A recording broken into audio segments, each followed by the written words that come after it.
हजारों की संख्या में नौजवान इकट्ठा हुए, महिलाएं तक आई तहसील में आंदोलन के लिए। पहली मर्तबा था तहसील घेराव में कि महिलाओं ने अपने हक के लिए एक आवाज़ बुलंद की। और 8 अगस्त 2023 को तमाम नौजवानों ने तहसील पर कूच किया और पूरे तरीके से तहसील को घेर लिया।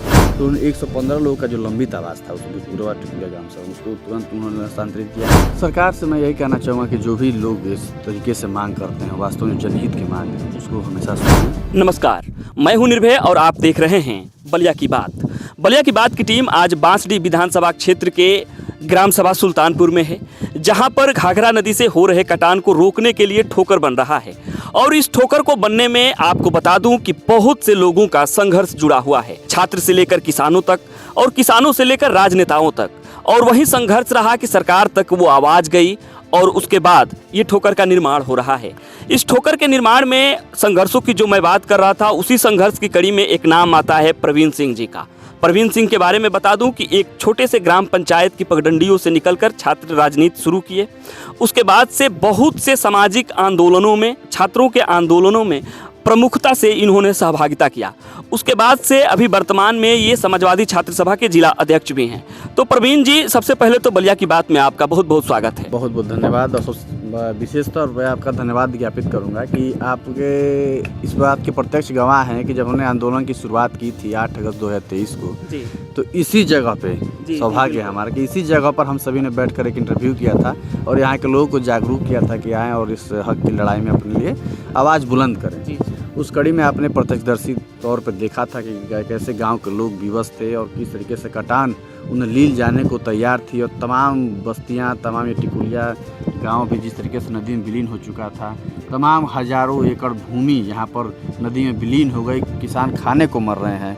उसके बाद भी हम लोगों ने बुलंद होकर आपके माध्यम से इस लड़ाई को लड़ा था 8 अगस्त 2023 और उसके बाद 12 सितंबर 2023 को एक बड़ा भूख हड़ताल व्यापक तौर पर पूरे बांसडीह विधानसभा क्षेत्र के प्रत्येक गांव के ग्राम प्रधानगण, सामाजिक कार्यकर्ता, समाजसेवी, युवा नेतागण ने सहभागिता दर्ज की और उन्होंने अपने हिस्से की जीत आज दर्ज की, जो आपको परिणाम के तौर पर यहाँ दिख रहा है। जी जी। जैसे आपने बताया कि भूख हड़ताल हुआ, पूरे इस क्षेत्र के ग्राम प्रधान और जो भी शुभचिंतक थे इस कटान को लेकर वो आपके साथ आए और भूख हड़ताल हुआ, बहुत बड़ा एक आंदोलन हुआ। मैं उस जीत को कैसे देखते हैं आप और कितना सहयोग कहेंगे आप इस क्षेत्र की जनता का?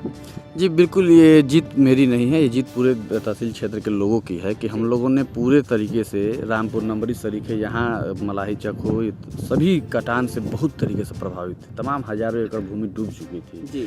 हम लोगों ने एक योजना बनाई और उसके बाद 8 अगस्त 2023 को ऐलान किया कि तहसील घेराव किया जाए और बड़े पैमाने पर हजारों की संख्या, आपने देखा होगा मीडिया में अपने चलाया था कि उस समय हजारों की संख्या में नौजवान इकट्ठा हुए, महिलाएं तक आई तहसील में आंदोलन के लिए। पहली मर्तबा था तहसील घेराव में कि महिलाओं ने अपने हक के लिए एक आवाज़ बुलंद किया।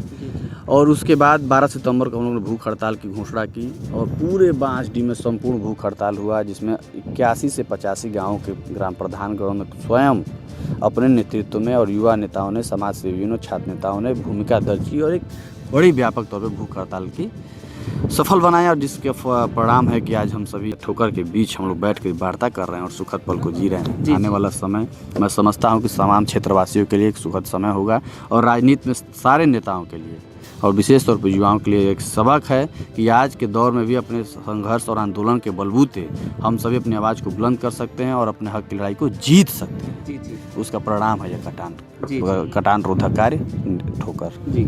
जैसे कि आपने जिक्र किया आंदोलन का, आंदोलन में आप लोगों की मांगे थी, बहुत सारी मांगे थी जिसके तहत आप लोगों ने आंदोलन किया। आज ठोकर का कार्य चल रहा है, आप लोग उस आंदोलन के बाद जब ये ठोकर कार्य हो रहा है कितना संतुष्ट हैं और कितना ये लाभदायक होगा इस क्षेत्र के लोगों के लिए? बिल्कुल लाभदायक होगा। जो आज कई एकड़ फसल अभी भी ज़मीन बची हुई है, कई मकान अभी बचे हुए हैं, कई गांव अभी भी बचे हुए हैं, जो अभी कहीं ना कहीं इस ठोकर निर्माण कार्य से वो बच जाएंगे और सुरक्षात्मक तरीके से सुरक्षित हो जाएंगे। सबसे बड़ी चीज़ है कि उस आंदोलन का परिणाम ये और संतुष्टि के तौर पर जो आपने सवाल किया, यह मेरा उत्तर यही रहेगा कि आज के दौर में जिस तरीके से सरकार अनसुनी है, जो मांगों को नहीं सुन रही है, लेकिन एक पूरी तरीके से जिस तरीके से महीने 2 महीने प्रयास किया, लगातार लोगों से संवाद किया, संवाद करने के बाद एक आंदोलन की रूपरेखा तय की और 8 अगस्त 2023 को तमाम नौजवानों ने तहसील पर कूच किया और पूरे तरीके से तहसील को घेर लिया।